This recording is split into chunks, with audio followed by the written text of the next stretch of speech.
May mga gabi na matutulog ka lang naman. Pipikit, magpapahinga, at hihintayin mong dalhin ka ng antok. Pero paano kung sa halip na simpleng pagtulog, bigla mong maramdaman na parang umaalis ka sa sarili mong katawan. Pero ikaw, nasa ibang lugar. Nakakagalaw, nakakakita, nakakapag-isip, at higit sa lahat, pakiramdam mo, gising na gising ka. Ang tawag ng ilan dito ay astral projection o tinatawag ding out-of-body experience.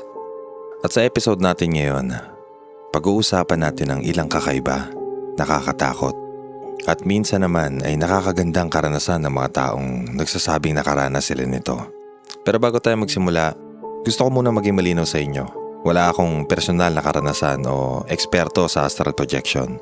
At hindi rin natin sasabihin na ang mga kwentong ito ay patunay na may ibang dimensyon, ibang realm, o literal na paglabas ng kaluluwa sa katawan.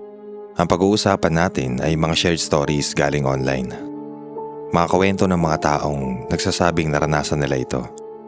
Kung totoong astral projection ba yon, lucid dream, sleep paralysis, o isang phenomenon na hindi pa natin lubos na naiintindihan, kayo na ang bahalang magbigay ng sariling interpretasyon. At kung nakaranas na rin kayo, siguradong may ilang bahagi ng episode na mapapaisip kayo ng, "Sandali, parang naranasan ko rin yan ah." So mga kawak, kung handa na kayo, patayin mo ng ilaw, ilagay sa tabi ang cellphone, at samahan niyo ako ngayong gabi habang pumapasok tayo sa mga kwento ng mga taong nagsabing nakita nila ang sarili nilang katawan mula sa labas. Ito ang Jamora Horror Stories. Isa sa pinakakaibang kwento na nabasa ko tungkol sa astral projection ay nagsimula sa isang taong dumadaan noon sa isang napakahirap na mental state.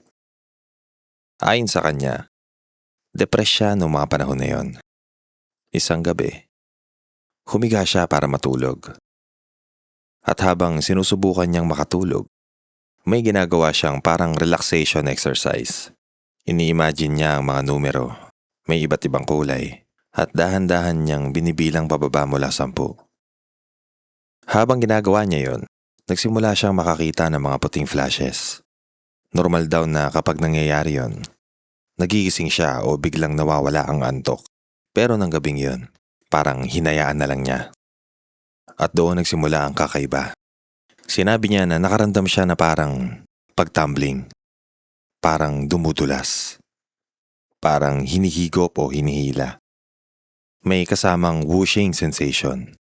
At bigla, nasa labas na raw siya ng katawan niya. Nakikita niya ang sarili niyang katawan na natutulog sa kama. Pero hindi yon ang unang bagay na nakakuha ng atensyon niya. May isa pang nakaupo sa gilid ng kama. Isang babae. O sa unang tingin, mukha siyang nurse. Nakasuot ng lumang style na puting nurse uniform. May pulang cross. May puting nurse cap. Pero ang pinaka nakakatakot, wala siyang mukha. O hindi niya makita. Parang natatakpan ng shadow o mist ang buong mukha. Tahimik lang ito. Nakaupo ng tuwid. Magkadikit ang mga kamay sa kandungan.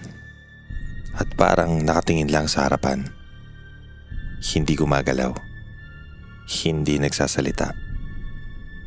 At ang nagkikwento ay hindi naman agad natakot. Sa katunayan, tinanong niya pa ito. Sino ka? Walang sagot. Tinanong niya ulit, pero wala pa rin. Kaya naglakad-lakad siya sa kwarto. At dito niya napansin ang isa pang kakaiba. Kaya niyang ipadaan ang kamay niya sa mesa.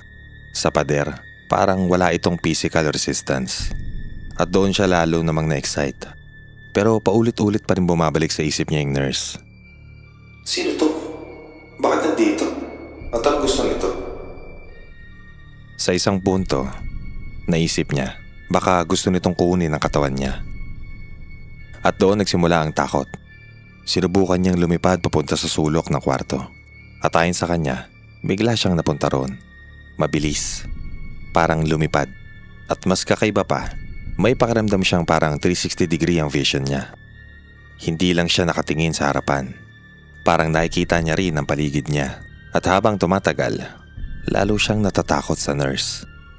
Hanggang sa bumalik siya rito. At sa sobrang takot, sinubukan niyang sakalin ng nurse. Paulit-ulit niyang sinisigaw. Leave my body alone! Pero walang epekto. Hindi gumalaw ang nurse. Hindi lumaban. Hindi man lang nag-react. At ayun ang mas nakakatakot. Dahil minsan, mas nakakatakot ang isang bagay na walang reaksyon kaysa sa isang bagay na sumisigaw pabalik.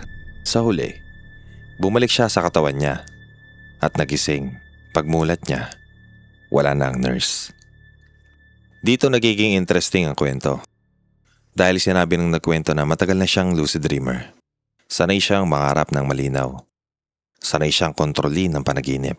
At para sa kanya, hindi ito dream. Pakiramdam daw niya ay mas real pa ito kaysa sa normal walking life. Ngayon, dito tayo kailangang maging maingat. Dahil ang isang karanasan ay maaaring maging 100% real sa pakiramdam kahit ibang paliwanag dito. May mga phenomenon na nauugnay sa sleep paralysis, lucid dreaming, hypnagogic hallucinations, at iba pang sleep-related experiences. At minsan, sobrang linaw ng mga ito na pakiramdam ng tao ay talagang nasa ibang lugar siya. Pero ang mahalaga sa episode natin ngayon ay ang experience mismo. Dahil pagkatapos ng karanasang yun, may magandang nangyari sa buhay ng nagkwento. Sinabi niyang nagsimula siyang magsiliksik tungkol sa astral projection, dreams, spiritually, at iba't ibang bagay na konektado rito. At sa halip na lalo siyang bumagsak, nakaramdam siya ng bagong motivation. Mas gumaan ang pakiramdam niya. At higit sa lahat, nagdesisyon siyang humingi ng tulong para sa mga pinagdadaanan niya. At yun ang isang bahagi ng kwento na gusto kong bigyan diin. Ano man ang naging paliwanag niya sa experience, nakahanap siya ng dahilan para bumangon. At minsan, kahit hindi natin alam kung ano talaga ang nangyari, maaaring maging mahalaga pa rin sa isang tao ang naging epekto nito sa buhay niya. Hindi doon nagtatapos ang karanasan niya. Pagkaraan ng ilang panahon, muli raw siya nakaranas ng ilang kakaibang projection. Pero sa pagkakataong ito, hindi siya nasa kwarto. Nasa isang disyerto raw siya. Nakahiga, belly down, may buhangin sa bibig. At ramdam niya ang init. Sa malayo, may nakita siyang dalawang itim na figura. Black robes. Parang papalapit sa kanya. Hindi sila naglalakad ng normal. Parang lumulutang. Tinanong niya kung sino sila, pero muli, walang sagot. Habang papalapit sila, lalo siyang kinabahan. Hanggang sa biglang nag-blackout ang paligid at napunta raw sila sa isang uri ng void. Isang madilim na espasyo. Parang hinahabol siya ng dalawang nilalang. May pagtatangka raw silang kumuha ng kung ano sa kanyang tagiliran. Hindi niya alam kung energy ba yon o kung ano. Pero sa experience niya, alam niyang kailangan niyang umiwas. Parang isang dogfight sa ere. Iniiwasan niya ang bawat pag-atake hanggang sa mapagod siya. At sa isang pagkakataon, tinamaan siya sa kaliwang tagiliran. Isang matalim at nakakatusok na sakit at agad siyang nagising. At ang nakakakilabot, ramdam pa rin daw niya ang sakit sa katawan niya. May isa naman nagkwento na unang nakaranas ng astral projection noong teenager pa siya. Nasa classroom siya, may movie silang pinapanood. At nakatulog siya habang nakasubsob ang ulo sa desk. Pero habang natutulog, bigla raw siyang umupo. Pero ang katawan niya, nakahiga pa rin sa desk. At sa tabi ng mesa niya, may nakita siyang isang hooded shadow figure. Tahimik, pero may tunog na parang umuungol. Hindi man lang siya nagkaroon ng pagkakataong pag-aralan ng matagalang nilalang. Dahil halos agad-agad, parang itinulak siya pabalik sa katawan niya. Nagising siya at ang pakiramdam, numb pero peaceful. Sinabi niyang paulit-ulit nang nangyayari sa kanya ang ganitong experiences. Hindi niya sinasadya, hindi niya pinapractice. At dahil sanay na siya rito, hindi na siya gaanong natatakot. May isa ring nagkwento na noong bata pa siya, nakakaranas na siya ng vibrations na konektado niya ngayon sa astral projection. Pero noong bata siya, wala siyang idea kung ano yon. Kaya natatakot siya. Pagdating niya sa late teens, nagsimula raw siyang magkaroon ng spontaneous projections. At sa halip na nakakatakot, may excitement. May mga pagkakataong nakita niya ang isang medieval-looking town. May pagkakataon ding lumilipad siya sa ibabaw ng bahay ng kanyang lola. At mayroon ding experience na parang lumilipad siya sa ibabaw ng karagatan. Pero may isang consistent detail. Hindi raw eksaktong katulad ng normal na mundo ang mga lugar. Parang malapit, pero hindi eksaktong pareho. May mga bagay na pamilyar, pero may mga pagkakaiba. May isa naman nagkwento na nagsimula daw sa sleep paralysis. Noong bata pa raw ang nagkwento, hindi niya naiintindihan ang sleep paralysis. Kaya nang mangyari yon, takot na siya. Pero pagkatapos, parang nakalabas siya sa kama at doon siya mas natakot. Dahil ang mundo sa paligid niya, nagbago. Akala niya patay na siya. O baka may nangyari na sa buong mundo. Makalipas ang ilang dekada, natutunan niya sadyain na gawin ang isang astral projection mula sa sleep paralysis. At ayon sa kanya, kailangan daw ng practice para mas lumayo. Hanggang sa natutunan niyang gumamit ng mga portal para makapunta sa ibang lugar. Isa sa pinaka-interesting na kwento ay tungkol sa isang taong nagsabing gumagamit siya ng mental map. May isang lugar siyang gustong puntahan, kaya habang nasa projection, ini-imagine niya ang mapa. At ini-imagine niyang lumilipad siya patungo sa isang partikular na address. At ayon sa kwento, nakita niya ang loob ng bahay ng isang taong kausap niya online. Nailarawan niya raw ang layout, kung saan nakalagay ang TV, at kung paano nakaayos ang mga kitchen appliances, at maging ang kulay ng mga damit sa closet. Hindi pa raw niya napupuntahan ang lugar. Nasa ibang state siya. At ang pinaka-wild sa kwento, nang makita sila sa totoong buhay, nagkataon daw na tama ang ilan sa mga detalyeng nakita niya. At kalaunan, nagpakasal sila. At ayon sa kanya, 23 years na silang kasal. Hindi natin masasabi kung paano niya nakuha ang impormasyon. Hindi rin natin masasabi kung accurate ba ang buong recollection. Pero bilang isang kwento, talagang mapapaisip ka. May isang nakwento naman tungkol sa isang projection na nagmula sa panaginip. Bigla raw nagbago ang buong environment. Naging asul, parang fluorescent blue. Madilim, malakas ang hangin, at kasama niya ang kanyang anak. Naglalakad sila hanggang makarating sa isang lugar na may mga tao. May pinapanood silang parang news at may pinag-uusapang nawawalang reporter. Pagkatapos, napunta siya sa isang bahay at doon niya nakita ang kanyang stepfather na matagal nang namatay. Sinabi raw nito, I was waiting for someone. at parang may hinihintay itong bisita. Habang nasa loob sila ng bahay, lalong lumakas ang hangin. Sa mga oras daw na ito ay hindi na siya komportable, kaya nag-decide na siyang umalis. At nang lumabas sila, bigla siyang bumalik sa katawan. Nagising siya sa sleep paralysis. At ang pinaka-interesting na bahagi, nakikita raw niya ang kanyang anak na tumatakbo sa paligid ng kwarto. Pero nang tuluyan siyang magising, mahimbing na natutulog ang anak niya. May isa pang kwento na mas dark. At ayon sa nagkwento, bumalik siya sa childhood home niya, pero kakaibang lugar. Malamig, tahimik, parang abandoned, walang kulay, at parang nasa pagitan siya ng dalawang mundo. Nakita niya ang dati niyang aso. Patay na ito sa totoong buhay, pero sa experience niya, masaya itong tumatakbo papunta sa kanya. Hindi niya lang ma-interact. Pagkatapos, pumunta siya sa dating kwarto niya at doon niya nakita ang mga nilalang. May dark entities, mga 5 o 6. Maliit, parang kasing laki lang bata. At kapag sinusubukan niyang tingnan ng diretsyo, bigla silang dumidiretso palabas ng kanyang field of vision. Hindi siya direktang inatake, pero ramdam niya ang presence nila. At sa pagkakataong yun, mas nangibabaw daw ang galit kaysa sa takot. Gusto niyang paalisin ang mga ito sa dati niyang bahay, pero hindi niya kontrolado ng buo ang kanyang katawan hanggang sa bigla siyang nagising, malamig, at nanginginig. Pero kung may isang kwento na talagang naiiba sa lahat, may isang nagkwento tungkol sa tinatawag niyang void. May nakita siyang napakalaking lugar na parang bundok sa gabi. pero puno ito ng liwanag. Parang milyon-milyong maliliit na golden lights na gumagalaw. Napakaganda.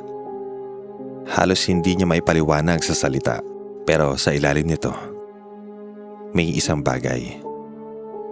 Isang itim na void. Hindi simpleng dilim. Sabi niya, ibang klase ang itim nito. At mas nakakatakot hindi dahil sa itsura, kundi dahil sa pakiramdam. Parang biglang nawawala ang hope, ang joy, ang warmth. Parang lahat ng nagbagay na nagbibigay ng dahilan para mabuhay. Biglang nawala. At hindi niya kayang tignan na matagal. Kaya umakyat siya pabalik sa liwanag. At doon niya naisip ang isang bagay. Baka ang liwanag at dilim na yon ay parehong bahagi ng tao. Hindi lang literal na lugar, kundi simbolo rin ng kung ano ang nasa loob natin. Ang pinakamagandang bahagi ng sarili natin at ang pinakamadilim. Hindi lahat ng kwento ay horror. May mga taong nagsabing noong unang beses nilang naranasan ng astral projection, excited sila. May isang nagkwento na sa unang projection niya, hindi siya pumunta sa malayo. Lumabas lang siya ng bahay, pumunta sa street, lumipad ng kaunti, at bumalik agad. Ang vision niya raw ay parang may malaking buta sa ibabaw ng ulo niya. Parang limitado ang nakakakita. At para sa kanya, normal lang daw ito sa mga beginners. Kumbaga, hindi agad full control. Hindi agad crystal clear. Habang tumatagal, saka raw nagiging mas malinaw. At dito siguro pumapasok ang isang pinakamahalagang tanong. Delikado ba ang astral projection? Dahil kung pakikinggan natin ang mga kwento, may mga nakakita ng shadow people, may nakakita ng dead relatives, may nakapunta sa madilim na lugar, may nakaramdam ng sakit, may nakaramdam na parang may pumipigil sa katawan, at may ilan na naniniwalang may mga entities na maaaring sumunod sa kanila. Pero muli, wala tayong dapat gawing factual claim based lang sa mga shared stories na ito. Marami sa mga ganitong experience ay maaari ring maiugnay ng sleep science sa phenomena tulad ng sleep paralysis, lucid dreaming, at false awakenings. At dahil hindi natin personal na nasusuri ang bawat taong nagkwento, hindi natin masasabi kung ilan ang paliwanag sa bawat experience. Kaya kung curious kayo tungkol dito, huwag nating gawing competition. Hindi kailangan pilitin ang sarili. At lalong hindi kailangan gawin habang mentally unstable, sobrang stressed, kulang sa tulog, o gumagamit ng substance na maaaring makaapekto sa perception at sleep. Dahil kahit ano pa ang explanation, ang utak natin ay napakasensitibo kapag nasa pagitan tayo ng gising at tulog. May isang interesting na paniniwala mula sa isa sa mga nagkwento. Sabi niya, sa astral realm, may 3 paraan kung paano raw lumilitaw ang isang bagay. Una, willing. Kung gusto mo magsuot ng isang damit, i-imagine mo lang. At lalabas daw yon. Pangalawa, expectation. Halimbawa, pupunta ka sa isang formal event. Alam mong dapat naka-formal. Kaya kahit natulog kang nakapajama, kapag nandoon ka, formal na rin ang suot mo. At pangatlo, consensus. Kung lahat ng tao sa isang lugar ay kailangan may red sash, mapapansin mong mayroon ka rin. Sabi niya, sa bawat projection niya, ang suot niya ay kadalasang ordinaryong damit na ginagamit niya pagkatapos ng trabaho. Parang automatic. Parang hindi niya kailangang isipin. May ilang nagkwento rin ng sarili nilang paraan. Kapag may nakikita silang dark figure, may nagsasabing huwag matakot. Tanungin kung sino sila. Tanungin kung anong gusto nila. May iba naman nagsasabing sabihin lang ng diretsyo, umalis ka. May ilan ding naniniwala na kapag hindi mo sila binigyan ng takot, mawawala rin sila. Pero again, mga kawak, ito ay bahagi ng personal beliefs at interpretations ng mga nagkwento. Hindi natin sinasabing guaranteed itong gagana. At kung nakakaranas kayo ng recurring sleep paralysis o disturbing experiences habang natutulog, mas mabuting unahin ang sleep health at kung naapektuhan na ang inyong daily life, humingi ng professional advice. Alam niyo mga kawak, habang binabasa ko ang iba't ibang experiences, may isang common denominator. Napaka-real ng pakiramdam. Kahit iba-iba ang interpretation ng bawat tao, pare-pareho nilang ginagamit ang mga salitang mas real kaysa panaginip. Parang gising ako, Alam kong natutulog ako pero conscious ako. Ramdam ko ang katawan ko pero nasa ibang lugar ako. At ayun siguro ang pinaka-interesting na parte. Hindi natin kailangan agad magdesisyon kung supernatural ba ito o neurological. Dahil ang experience mismo ay totoong naranasan ng taong nagkwento. At ang interpretation, yun ang maaaring magkakaiba. Pero hindi rin natin kailangan pagtawanan ng mga taong nagsasabing may kakaiba silang naranasan. Dahil may mga experience na sobrang vivid, sobrang personal, at sobrang memorable na habang buhay mo talagang maaalala. At baka yun ang dahilan kung bakit napakaraming tao ang naaakit sa topic na to. Dahil sa tanong na, ano ba talaga nangyari sa atin kapag natutulog tayo? Nasaan ang boundary ng panaginip at reality? Bakit may mga taong nakakakita ng kanilang sarili mula sa labas? Bakit may mga nakakakita ng shadow figures? Bakit may nakakakita ng mga mahal nila sa buhay na matagal nang wala? At bakit may mga taong nagsasabing hindi sila nananaginip, kundi parang talagang pumunta sila somewhere else? Hindi natin masasagot lahat ng yon ngayong gabi, pero siguro, yun mismo ang dahilan kung bakit nakakaintriga ang topic. Dahil may mga bagay na hanggang ngayon, hindi pa rin natin lubos na nauunawaan. At baka sa susunod na matulog kayo at bigla kayong nakaramdam ng vibration. O parang nahuhulog. O may makita kayong puting flash. Minsan, ang utak natin ay may sariling paraan ng paggawa ng mga bagay na talagang parang supernatural. Kung nakaranas na kayo ng astral projection, out-of-body experience, sleep paralysis, lucid dream, o kahit anong experience na parang nasa pagitan kayo ng tulog at gising, gusto kong marinig ang mga kwento nyo. Hindi kailangan supernatural ang interpretation. Kwento lang. Ano ang nakita nyo? Nasaan kayo? Nakikita ba nyo ang sarili nyong katawan? May ibang tao o nilalang ba kayong nakita? At higit sa lahat, natakot ba kayo? O naging curious? I-comment nyo. Dahil baka sa mga susunod nating episodes, ang kwento nyo naman ang mapag-usapan natin. At kung first time nyo nakikinig sa Jamora Horror Stories, welcome. Dito, hindi natin kailangan agad maniwala. Hindi rin natin kailangan agad mag-deny. Makikinig tayo. Pag-uusapan natin. At kayo na ang bahalang humusga. Ako si Jamora at ito ang Jamora Horror Stories. Mauwak hanggang sa susunod. Matulog kayong mabuti, pero kung mamaya bigla nyo maramdaman na parang may humihila sa inyo palabas ng katawan, baka wag muna kayong lumingon. Ayun lang mga kawak, maraming salamat sa mga tumapos ng video ng podcast, mga nasa Spotify, mga nag-like or nag-share. Thank you, good night. Kita-kits sa susunod na episode.